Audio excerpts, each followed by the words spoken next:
It's been great, just getting healthy, just enjoying the nature and working on music. Music is a blend between East and West because that's what I am. Everything goes in the timing that it's supposed to. You must subscribe to the sabbybg show because it is the best Desi show in the world.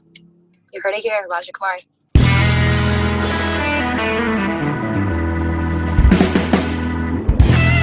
Hi everyone, welcome to another episode of the sabbybg show, India's #1 entertainment show from outside of India. This is our special segment. This is the season 1 of Pardesi Babu, a unique segment where we highlight Desi celebrities from Pardes.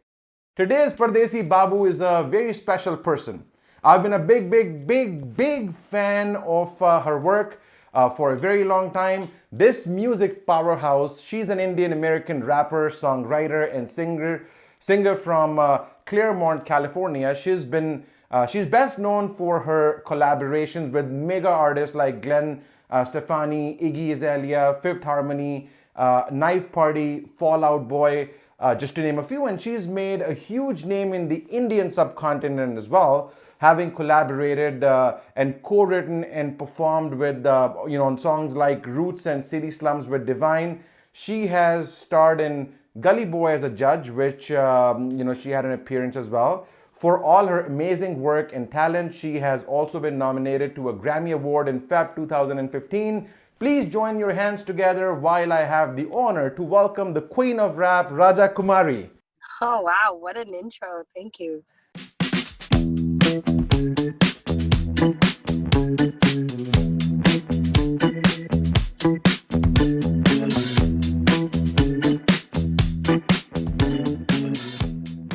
I could have gone on and on and on. So this is really the shortened version of what I could have come up with. How are you doing today? I am blessed. I am not just trying, I am, completing an album. I'm back in America. I've been living in Bombay up until COVID. I left India on March 14th to do quarantine at home with my family. And, I've been here for 6 months now. So just adjusting back to being a Cali girl has been so interesting because I've really been, living in Bandra for the last 3 years. So it's been great just getting healthy, just enjoying the nature and working on music and being near my family. So, it's been good for me. Yeah, no, we are happy that you're back in California, safe with your family members, especially during this time.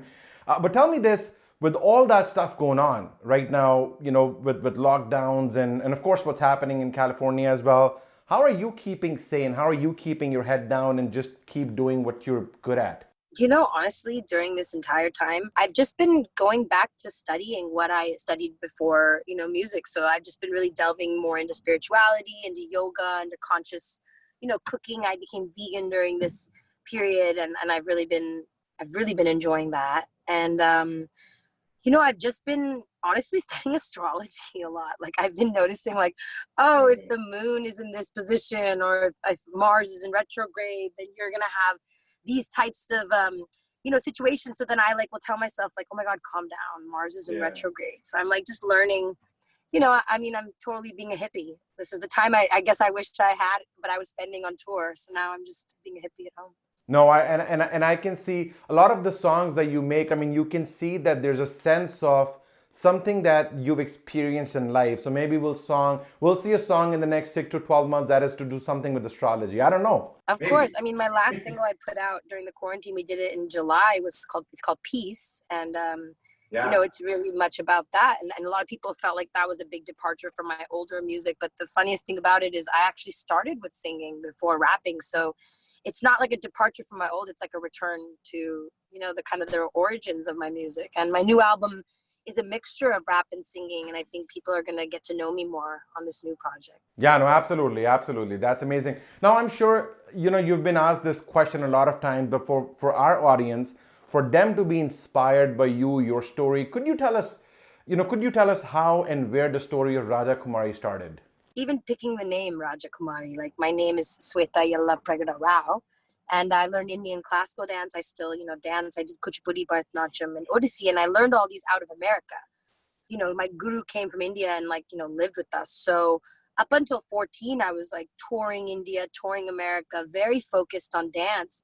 And around 14 was the time of my personal rebellion, you know, like that was the time when I wanted to really do something that was on my own. Yeah. And for me, music was that expression, you know, growing up in America, even though I was raised so Indian inside the house, I still had the influences of my life and, you know, what I was seeing around me. And, you know, I wanted a way to express that. So I think when I first started writing music, I realized I needed like an alter ego.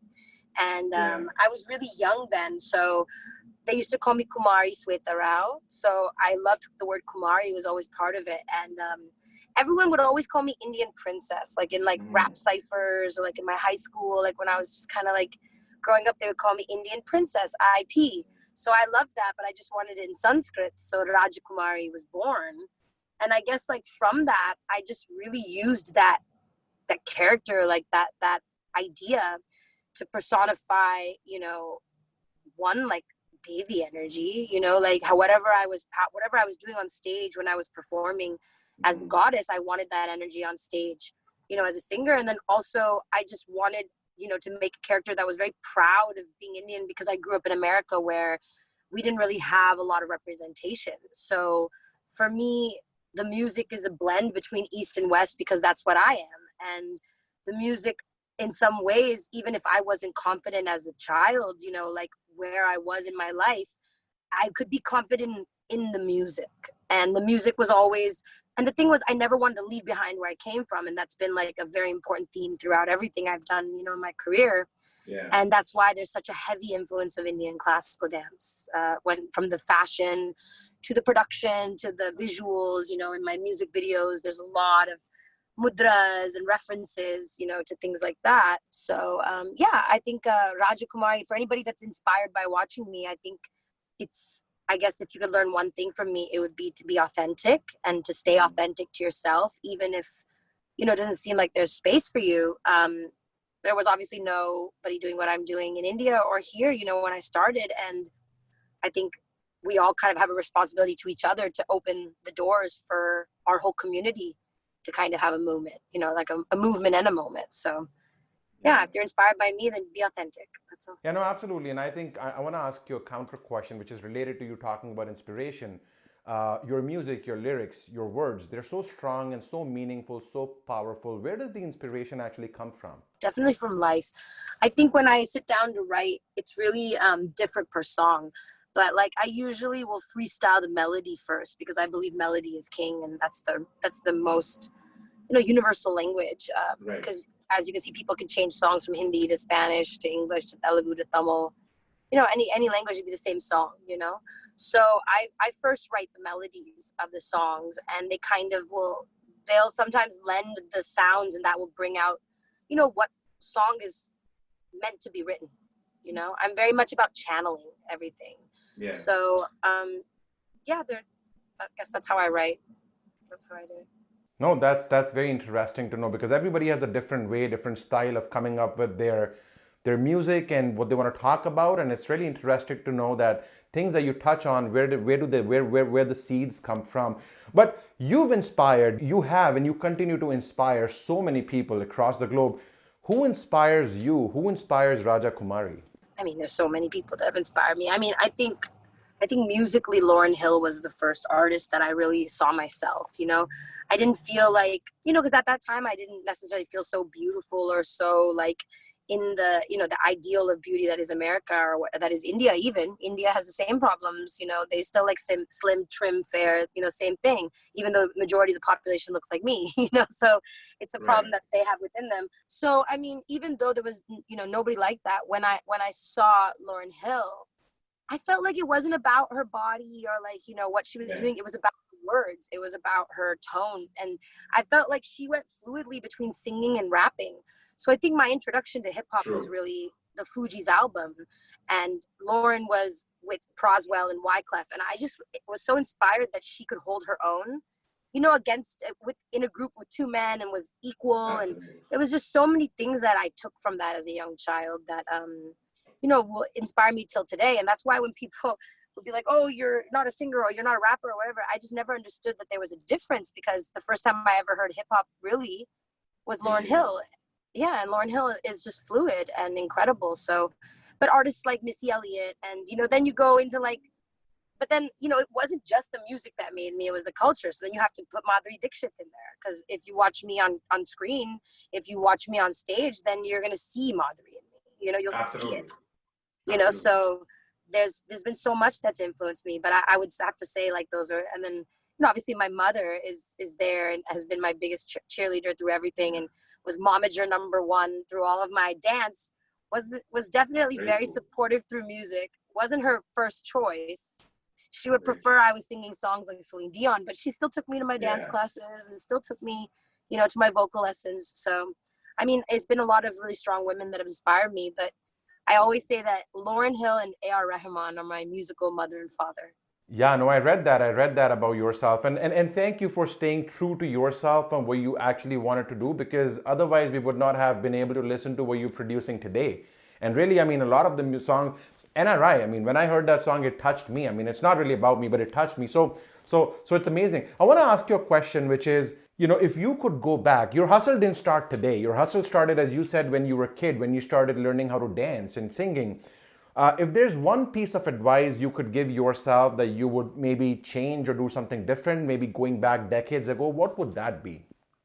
Oh my gosh, I would have taught myself to love myself so much earlier.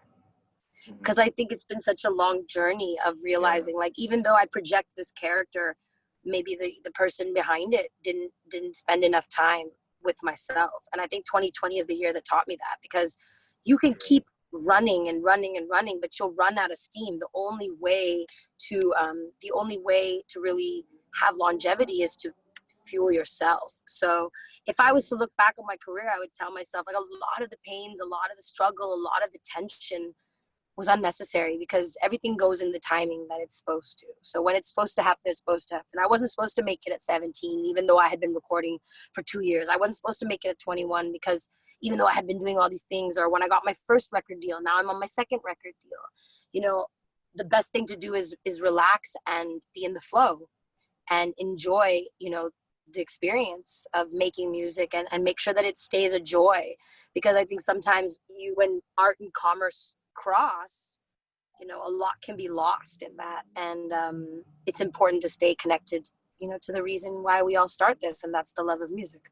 Yeah, no, absolutely. I think you're right. Life's so short, and you got to make sure that you understand, not 3 decades later, that you have to be comfortable with yourself and your skin and your own mind as well. Thank you for sharing that with us. I want to ask you another question, which is, I saw your interview with, Larry King. I want to ask you a little bit about, how was your experience interviewing with the almighty Larry King on his show? So crazy, because there's only a few people that my parents actually know who they are, like it would be like, like Michael Jackson, Justin Timberlake, Britney Spears, Larry King. Like, it would be hard, because I'd be like, Mom, Timbaland called me. And she's like, who? Like, they don't know how important that is, But Larry King, they definitely knew who Larry King was. So my parents were at the interview. It was just, it was surreal. Because in between, all the, he had these segments and he asked me questions, and it was really fast. We didn't have, much time in between. He would do these drops. He'd be like, check out the new album by Rajakumari, Bloodline, available now. And I was like, oh my God, Larry King is doing a drop for me. Like, Larry King is doing my drop. It was just too great. He was so cool. And I think I did a good job. When I was watching it back, I was so happy, because he asked me, and I was like, you got him. He asked me if you could dance with one person in history, and I looked at him, and it's like I read the room. I said Charlie Chaplin, and he was so happy that I had said that. But I was like, oh my God, I did the right thing. I gave Larry King the smile he needed today, man. It was just amazing. I don't know, he just reminded me of my tata too, in some ways, he was just so funny. He kept asking me when I was gonna get married 3 times, and I was like, literally, like, are my parents paying you to say this? I was like, no, that was like, an amazing interview. He was like, no plans for marriage and kids, and I was like, are you? Yeah. No, I saw that whole interview many times, and actually you did an amazing job. And as Desi kids, sometimes the biggest validation that we need is for our parents to say, yes, good job, keep going ahead. And the way you talked about how your parents knew about Larry King, I think you've given that opportunity to me today, because when I talk to my sister and my family, I'm like, you know whom I'm going to interview today? Rajakumari. And that was the first time my mom said, oh my God, I can't believe. I'm not kidding. So thank you for actually coming to the show, because not only my audience would love it, actually my parents love it as well. So thank you. Cute. It's working in ways I don't know. I think I'm like aloof a lot of times because I'm constantly working. I'm getting text messages during this interview that I wish I could tell you who they're from, but it's like the work that's going to come out in the next year is straight off my vision board. Absolutely.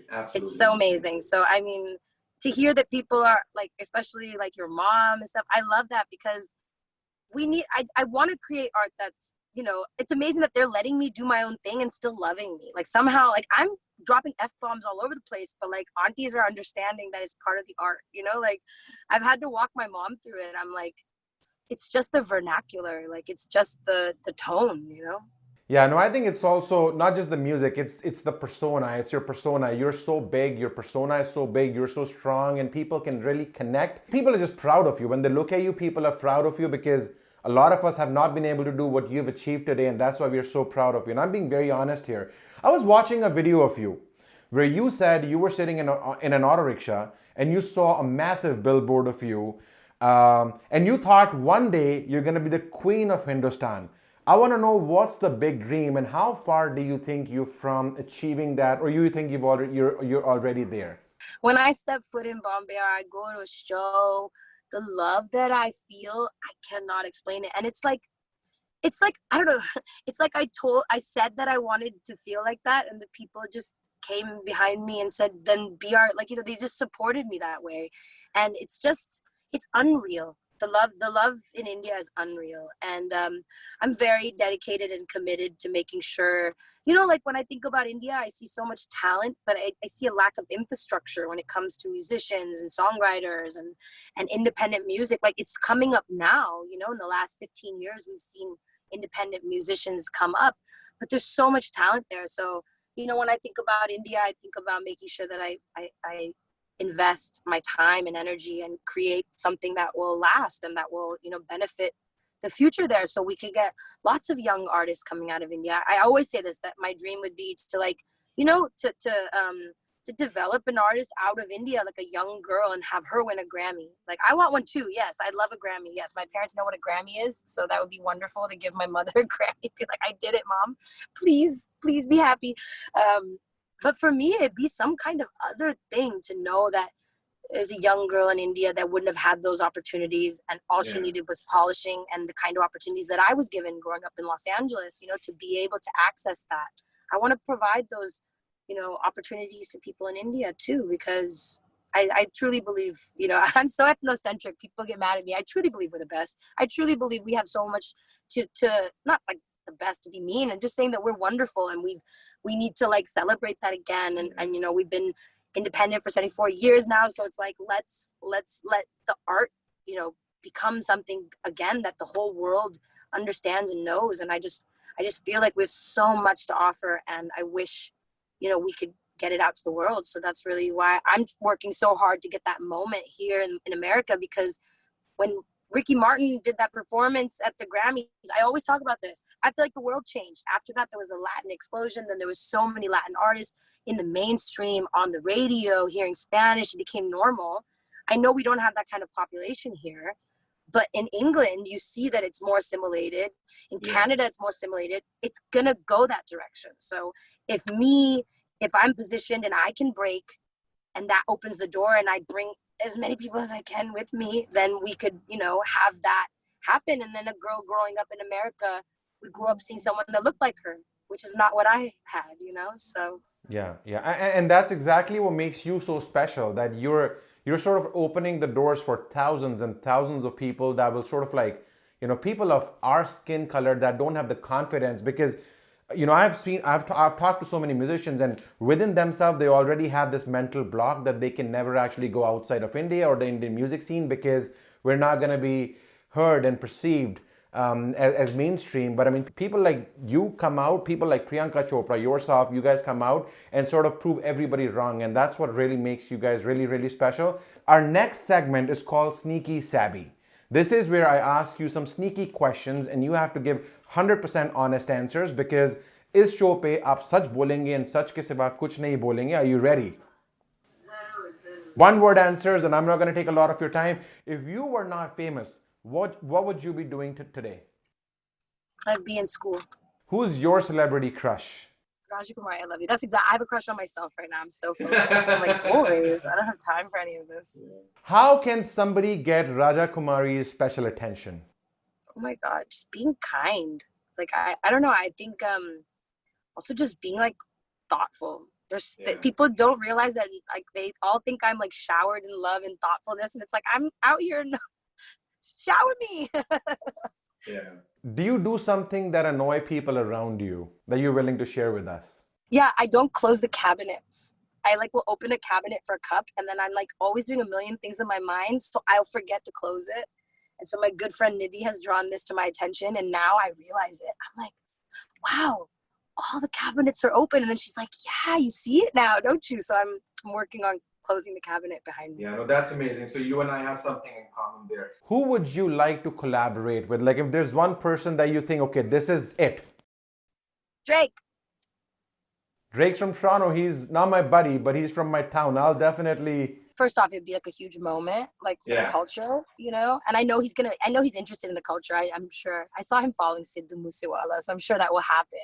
Yeah. But I'm a female. I'm just saying, I think our tones would sound good together. And I want to make a hit, you know? I want that moment. You know, when a song is number one in the world, when it's number one on terrestrial radio, it's broadcasting that message all around the earth and into the atmosphere. So I think that it'd be dope to have a number one song in the world once. Yeah, no, absolutely. I think it'll be amazing for Drake to be able to collaborate with you. I think that's how successful and awesome you are. So that'll be awesome. Okay, my last question is, what would you like people to remember about you? Like, what's the legacy that you actually want to leave? I'm going to leave my legacy of philanthropy. I don't even care if you don't remember my music. I hope when I leave this earth that I've done what I'm supposed to do in India, clean water, with music, with the children, the Kumari kids. If you love the music, you love the music, but that's only one part of me. So it's just the platform. It's the way in. So I hope you just, and I think, I always say this, if one person in every family learns Indian classical dance or something, you know, like if one person does that, if we keep it alive, then I've done my. No, absolutely. Absolutely. Before we let you go, you don't need any introduction, Rajakumari, but is there any upcoming projects that you'd like to sort of like tell my audience that where can people find whatever you're doing, whatever you're coming up with? Well, I'm working very hard on the album. It's called The Bridge. I'm telling you the name. It's coming. I just want to time it right. You know, there's a lot of things going on in the world. I want to make sure it doesn't get lost in the world. But I would say to check back on all of my space because I'm definitely going to be releasing some things even before the album that are different for me. Maybe some languages you haven't heard me in. Something new. So I would say just check back on my YouTube, check back on my Instagram, follow me anywhere at, Instagram.com/the Rajakumari on all my sites, the Rajakumari on Twitter and everything. And just follow. I've been sharing a lot more about things in the Peace Project, which is an initiative I started about, healing and different things that I'm going through. I'm definitely obviously not the same person I was a year ago. If you knew me then, you knew me now. So if you want to follow me through that journey, that's also there. Absolutely, guys. Please definitely follow her work. Look at what she's doing. As you told me before we started the interview that the sabbybg show is one of your favorite YouTube channels. You don't miss a single video. You must subscribe to the sabbybg show because it is the best Desi show in the world. You heard it here, Rajakumari. But thank you so much. Thank you so much for your time. It was absolutely amazing talking to you. You took 20 minutes for us. Thank you so much for your time. We wish you all the best. We wish you all the success and hopefully we'll be able to meet you again very soon. Thank you. I'm sure it will happen soon. Thank you. Bye. Okay, bye. Bye, Rajakumari. Take care. Don't go anywhere. Keep watching more of the sabbybg show by clicking on these videos right here. Before you leave, may I humbly request you to hit that subscribe button and hit that bell so you don't miss a single episode of India's #1 Vox Pop show from abroad. Your favorite, the sabbybg show. Thank you for watching. See you in the next video. And remember, I love you.